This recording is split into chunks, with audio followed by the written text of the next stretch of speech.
nggih masalah salat nggih. Terus kula tak terangno dari awal redaksi ini Nabi, terus kula terangno hukum fikih.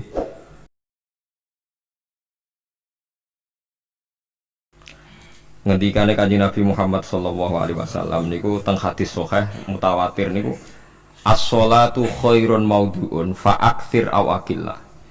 Kula balen malih. As-sholatu khairun maudhu'un fa aktsir aw aqillah.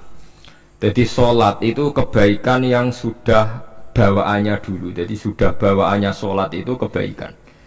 Maudhu itu sesuatu sing asli. Pokoknya sholat itu mesti api. Sebab niku ngendikane Nabi cek kue ngekeh-ngekehno jumlahe sholat, cek jumlahe nopo sih? Dalam konteks artinya sholat fardu karuan nggih, kaifiyahe karuan, aturane karuan. Terus sholat ini wonten disebut an-naflul mutlak atau sunat mutlaqah. An-naflul mutlak atau sunat mutlaqah itu pantangannya hanya 3, enggak boleh ba'da subuh hatta tatlu asyamsu sampai srengenge napa meledak. Enggak oleh pas waktu zawal. Nggih niku antarane mriki pinten nak dhuwur nggih 12:05 menit nggih. Wis pokoke meh dhuwur niku mboten angsal. Niku jenenge wektu napa? Zawal. Terus nomor 3 ba'da asar nganti napa? Surupe napa? Srengenge.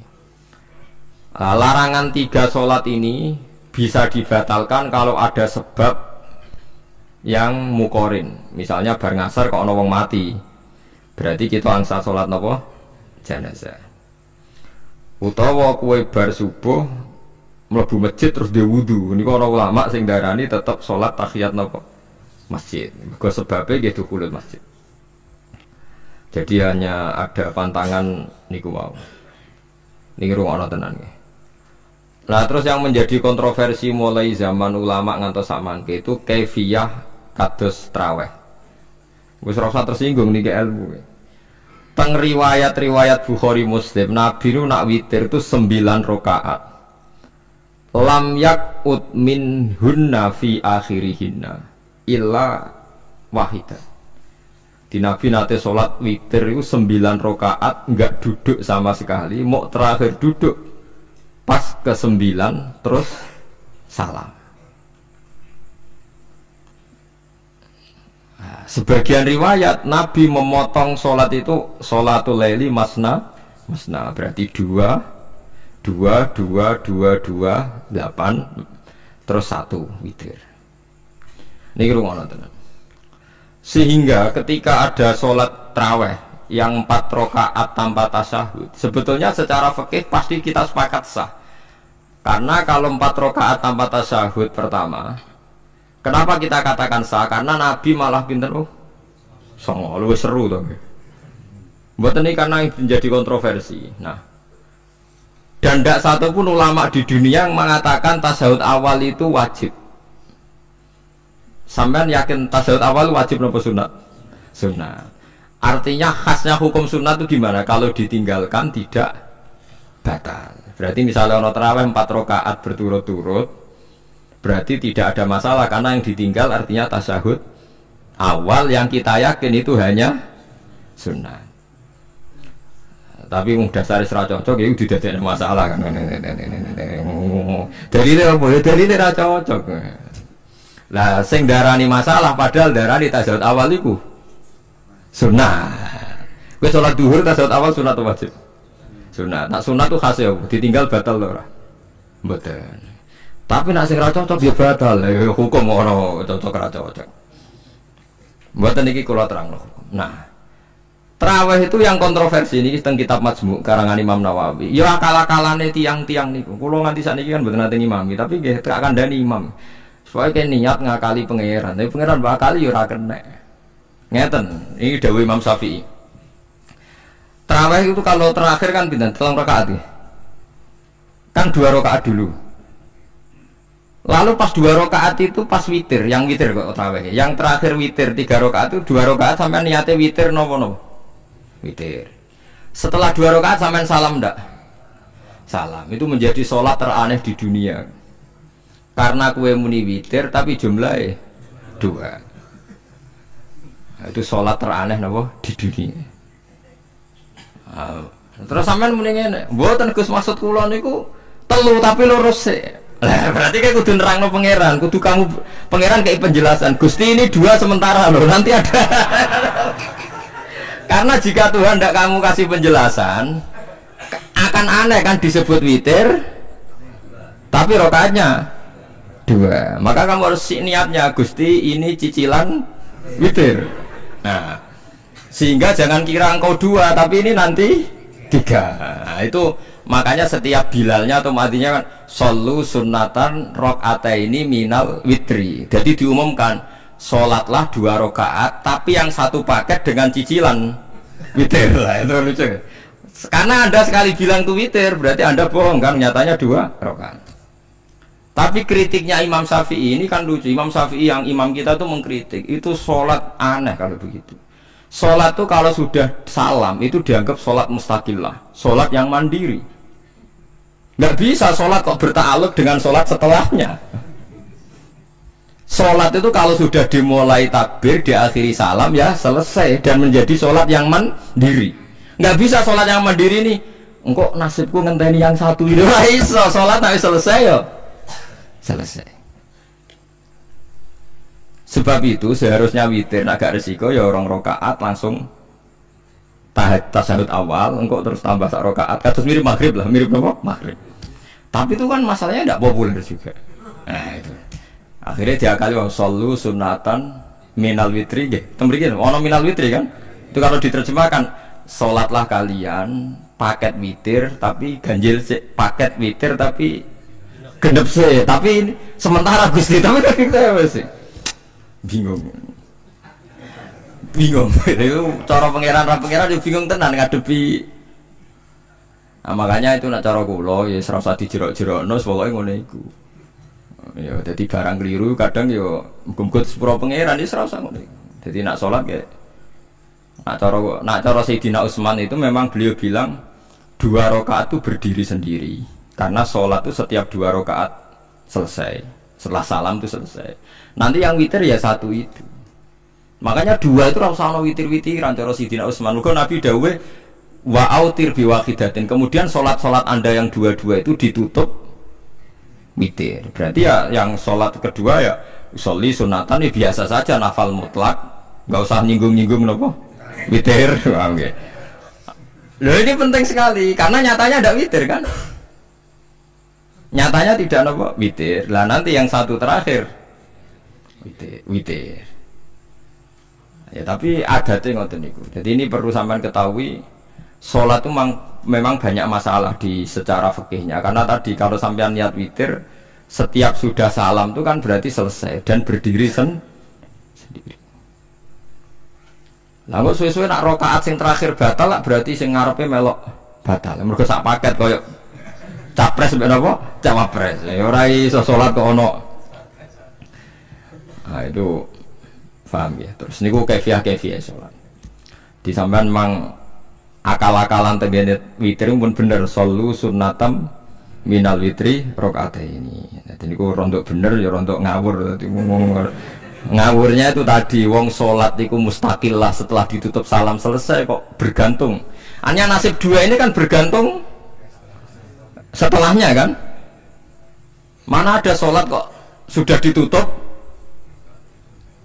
berkaitan.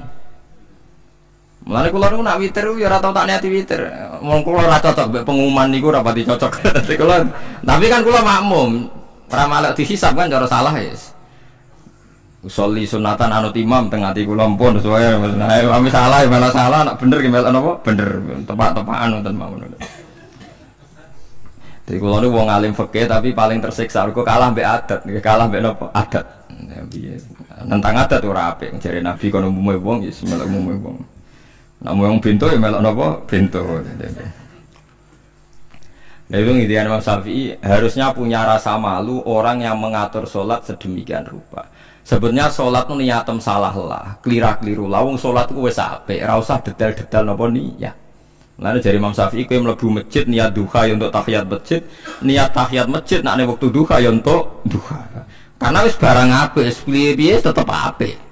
Oh, jadi ora usah ribet-ribet niat ngono bae wong barang apik. Paham ya? Tapi kan sederhana kan sebenarnya kita tidak perlu bulat. Tidak perlu apa? bulat. Paham ya? Terus ini penting. Nah, terus yang ketiga masalah kesunatan jamaah dan tidak. Ini kalau terang detail. Menurut hukum fikih, tahajud itu jelas gak disunatkan jamaah. Witir juga gak disunatkan jamaah.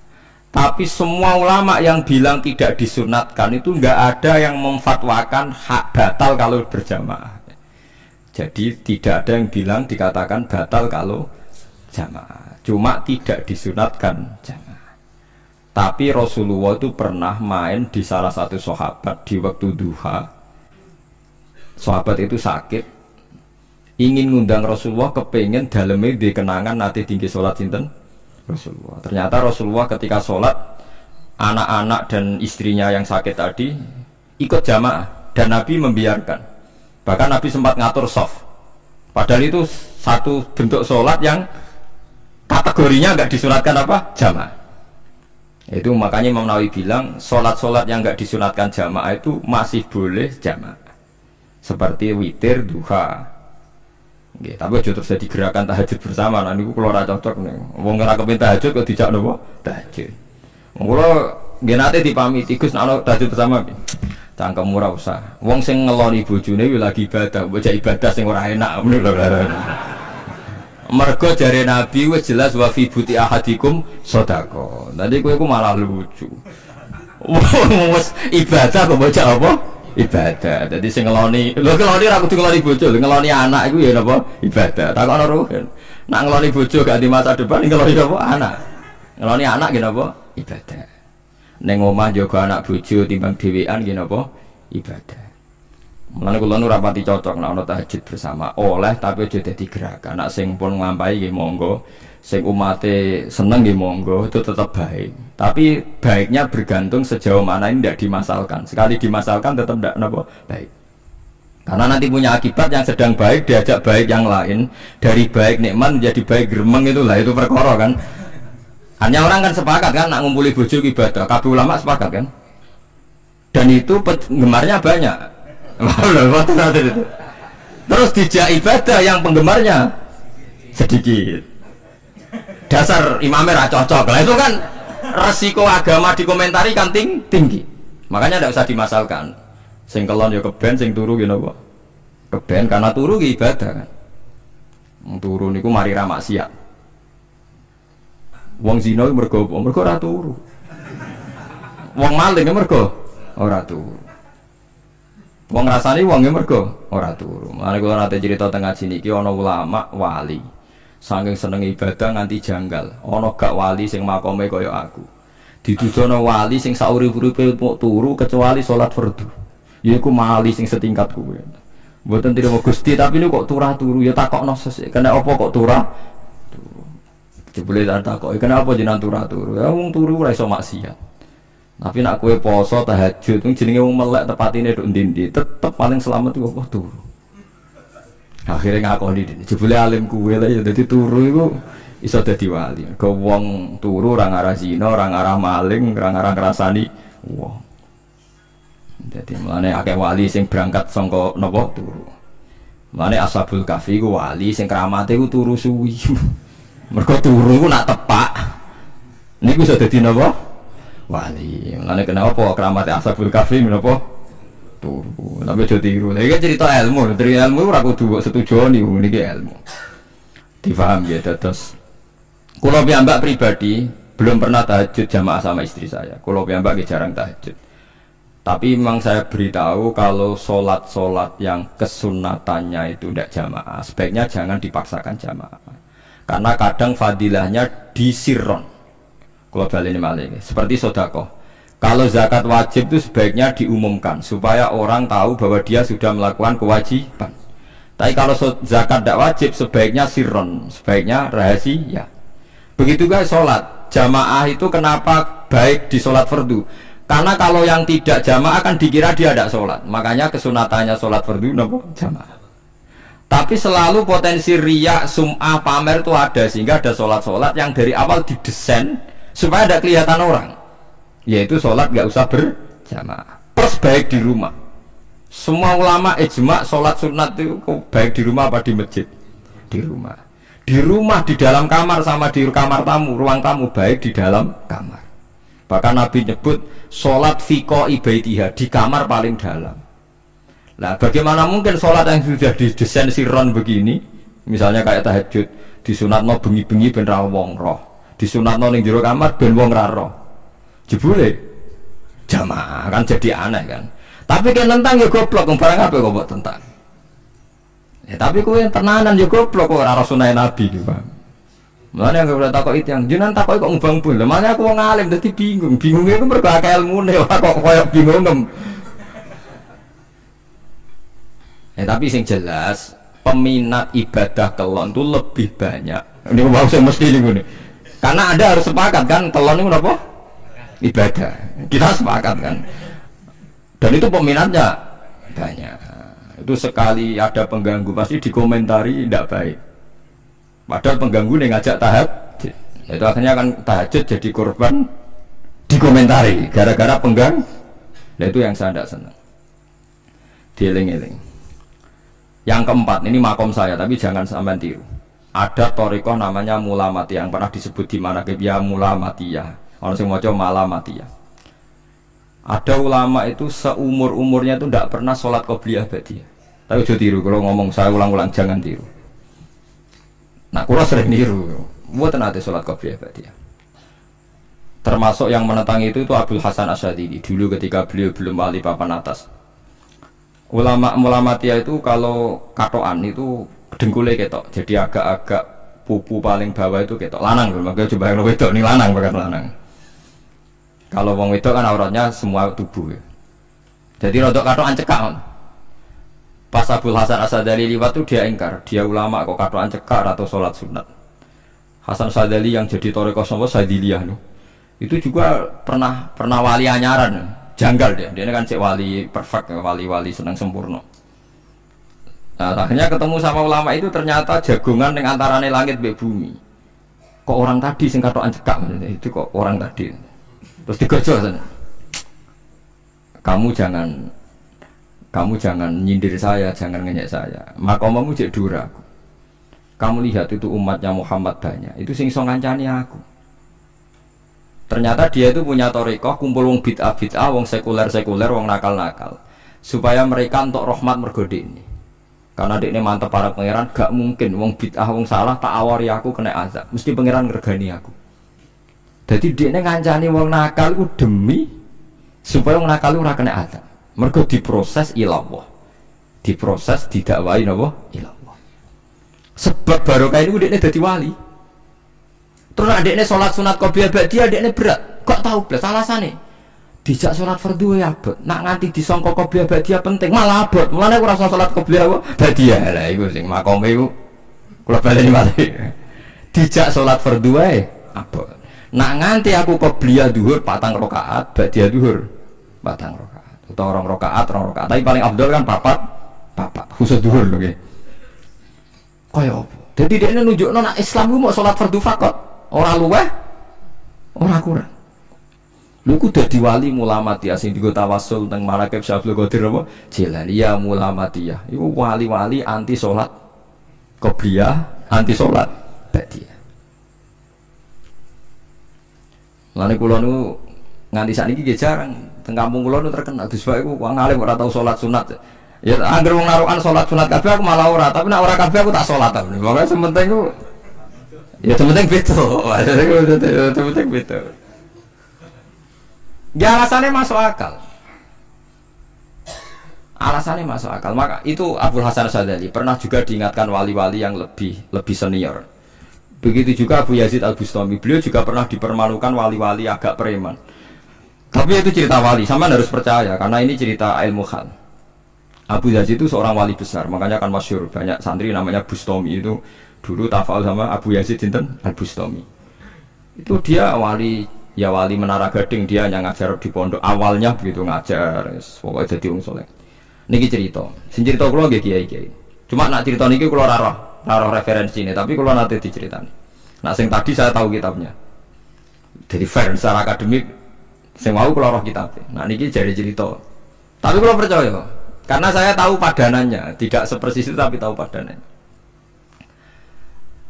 Dia itu mimpi, ya Allah saya ini nanti di surga bersama siapa. Saking yakinnya dia soleh, jadi mantep papan atas, gak pantas ono sing baturi dekne apa ning swarga. Mbak pangeran dijawab, wis ngono mbak Ruhin gitu. Ternyata si Ruhin ini yang ditunjuk di mimpinya itu orang yang kumpul mabuk-mabuk di warung mabuk, warung mabuk, warung flare, warung. Terus dia ke situ tanya Ruhin yang lain gak ada ya keriting ndak itu ya semuanya orangnya itu tok itu ngelek keriting ndak semuanya itu tok. Tanya-tanya nggak ada yang lain terus. Mosok wali kancaku kok awor wong napa mabuk. Dia akhirnya balik kanan. Wah nggak ngono ngipiku kok setan. Terus dicetok be wali tadi. Ya Aba Yazid, ya betul memang teman kamu di surga itu saya. Padahal tidak ngomong apa ya memang tiba. Ya betul, memang teman kamu di surga itu saya. Wah, iya wali tenar maksudnya bro. Terus ditanya, kenapa kamu berteman orang-orang mabuk? Dinya gue, cangkemmu sing darani aku kancanan sopo. Aku iku ning gone warung mabuk mau ngombe banyu putih. Nak kancaku do mabuk aku orang banyu. Iku ape tak tobatno, sing separuh ning masjid, saking nyabariku ngancani, tapi aku ngombe banyu putih. Sing separuh tugasem, senengane nyalahno wong. Waduh. Wali biasa kumpul santri kon nobatno preman.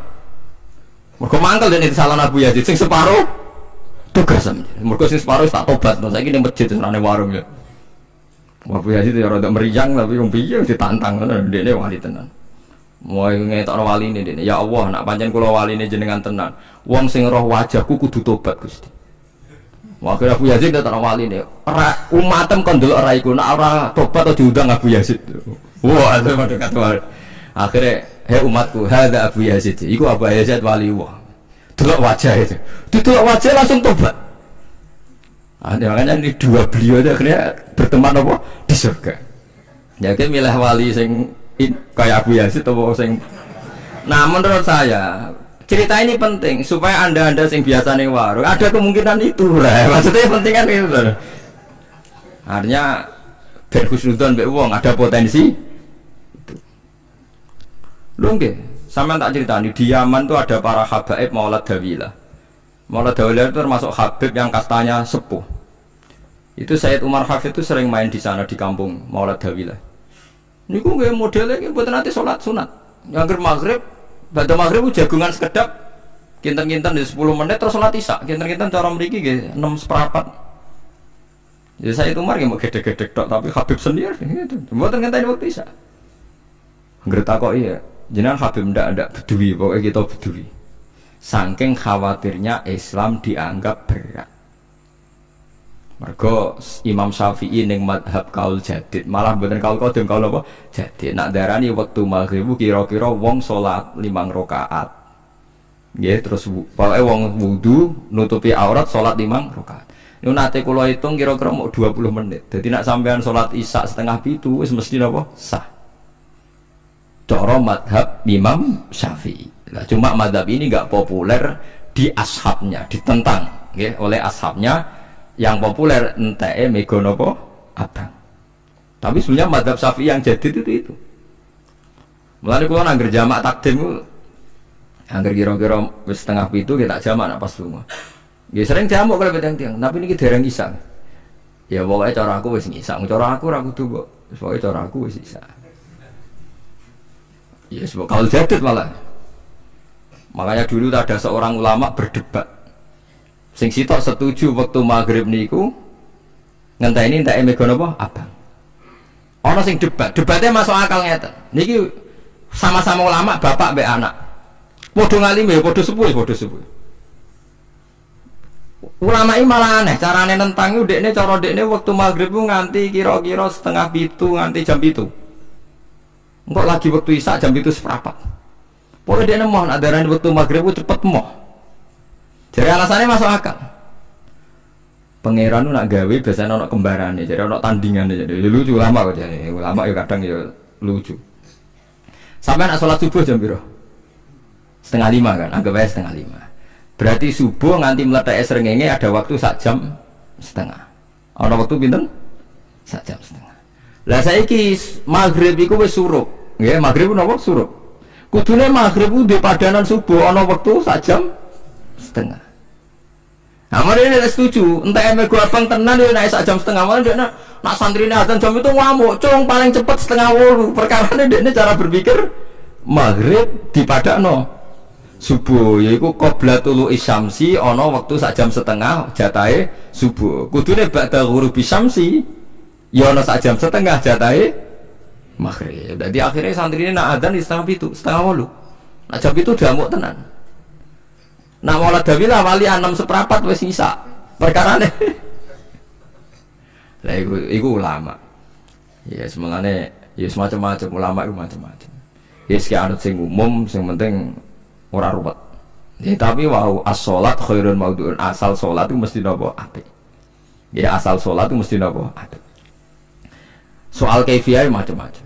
Nah, sing terakhir sing masalah kaifiyah yang enggak diterima. Apakah boleh witir hanya 1 rakaat?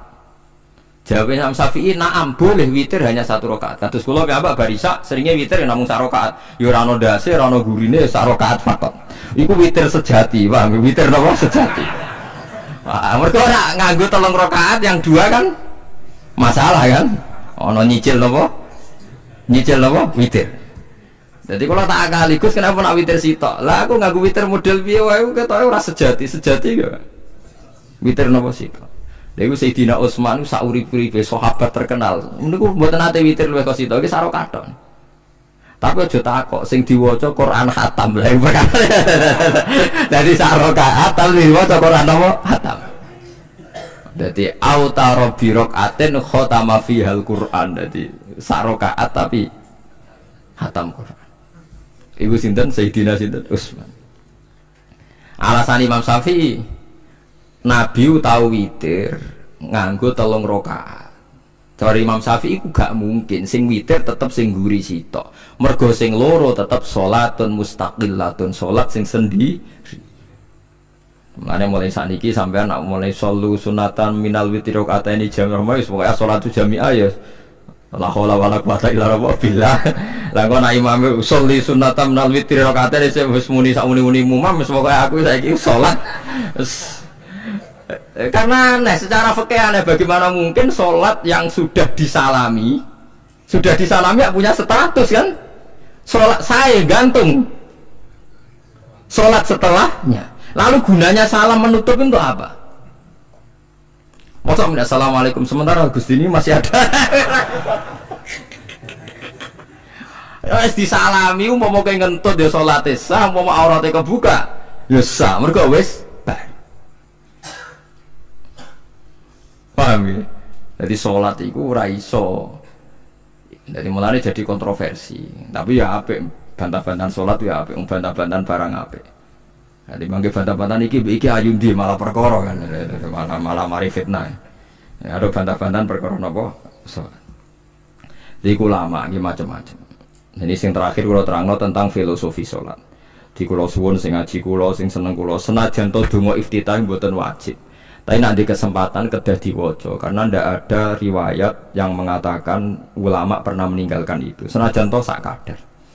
Terutama pas napa inna sholati wa nusuki wa mahyaya wa mamati lillahi rabbil alamin. Itu salatku, ngibadahku, matiku, uripku namung kersane Allah. Utawa namung kangge Allah. Karena ini menjadi filosofi sing dadekno salat mari ahli jannah. Jadi kita nak salat mesti ahli jannah. Wong kot aflah, teman-teman bejo wis mesti bejani. Sampeyan ora usah wedi suul khotimah. Niku waswase setan. Mboten enten suul khotimah. Setan niku wis keliru, semua meden-meden itu. Nak setan percaya suul khotimah ikon gawe suul khotimah. Mulane kula anggere wedi suul khotimah ngomongan kula setan. Tan setan nak pancen aku mbok meden-medeni suul khotimah, yo gawe wae aku ben suul khotimah. Aja meden-medeni tok. Dan kowe ketok dadi pangeran. Kowe dhewe ora siap dadi pangeran. Ya ora pangeran kok meden-medeni aku. Jadi setan memang harus dididik, kudu diancam, paham ya? Makanya kalau ono kiai pemuja setan, kalau rasa nong setan godane ngene kiai ra mesti selamat, wong top-top ra mesti selamat. Itu namanya memuji setan karena dia nganggap setan itu luar biasa. Setan kudu mbok prekno, mbok anggap gagal, tahan setan cek goblok, kemke meden-medeni aku suul khotimah aku tetap sholat. Berarti kowe gagal. Kalau dene nek kowe kepengin menungso sesat kabeh ya sesatno wae, ora usah meden-medeni jare kowe kondang kok trimo mok. Ngono-ngono tok ae. Bedanya ya roh tingkat kegagalannya, paham nggih? Jadi setan harus dididik bahwa dia juga sering gagal. Setan kan ingin manusia nggak sholat semua kan, zina semua, maling semua. Ternyata kita tidak maling, yang sholat juga banyak. Itu kan berarti tingkat kegagalan ini apa? Setan. Lagi kita ada orang dan setan gue sholat puluhan tahun digoda hilang gak goblok gue.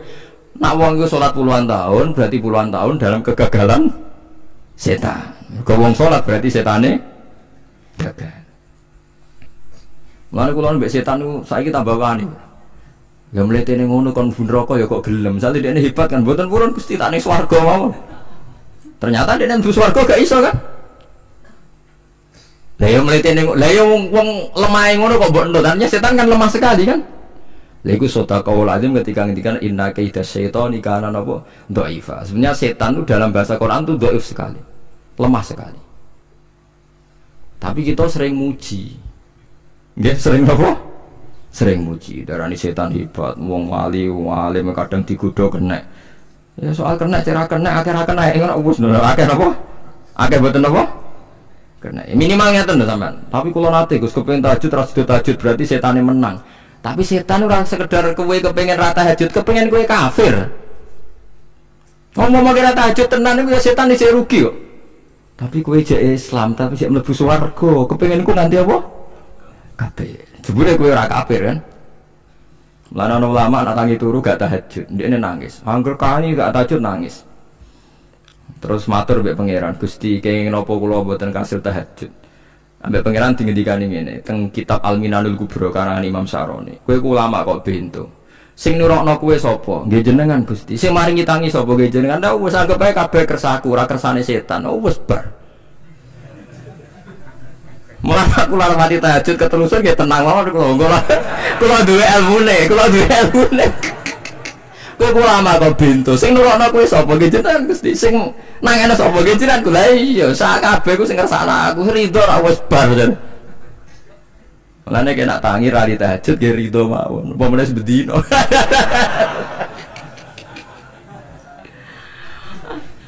Jadi penak berislam tuh enggak apa-apa. Berislam tuh gampang. Ya kowe turu sing kersakno sapa? Nggih jenengan Gusti. Kowe tangi sing kersakno sapa? Lah ya sanggep bae ku kabeh kersakku bar. Paham ya? Terus nak wae tahajud ya tahajud yo kersane pangeran. Ra tahajud ya ra tahajud yo kabeh kersane napa? Pangeran. Penting boten maksiat mun sae, penting boten apa maksiat. Mun jenengan ngandel kula.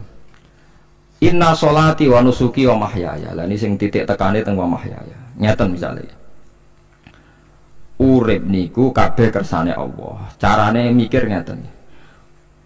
Tiang-tiang sing jaduk-jaduk dhisik ya mati. Nabi nggih kapundhut, tiang-tiang soleh nggih kapundhut, tiang-tiang dolim nggih kapundhut. Kalau betul mereka ingin menjaga kehidupan, berarti kalau betul mereka kuasa kan tidak kapundhut. Hidup selamanya nyatane do mati. Berarti urip mati namung kersane Allah.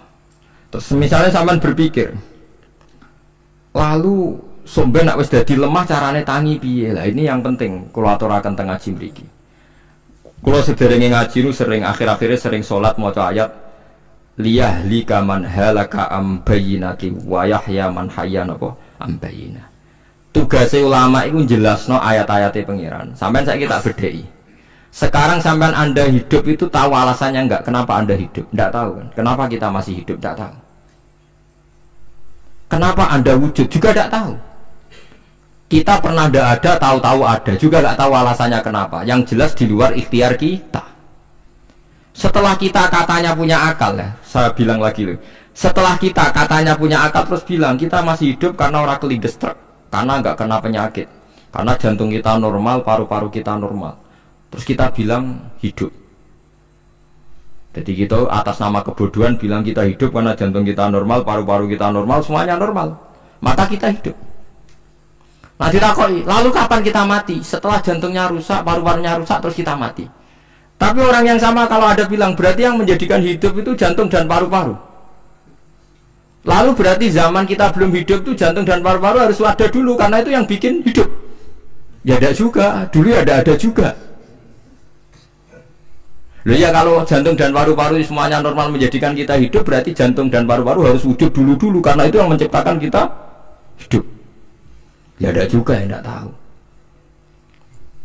Paling-paling nanti statusnya paru-paru jantung hanya dipakai alat Tuhan untuk menjadikan ada kehidupan yang kita kira ada. Padahal sebenarnya kehidupan ini juga enggak ada karena kita tidak tahu. Sing darani urip ku apa ora roh. Kowe roh maknane urip ku apa? Ulama kabeh sing alim-alim darani urip ku apa ora mati ngono tok jawabane. Perkarane ora iso jelasno. Walane ning Arab al hayat bidul mamat sing darani urip iku ora mati.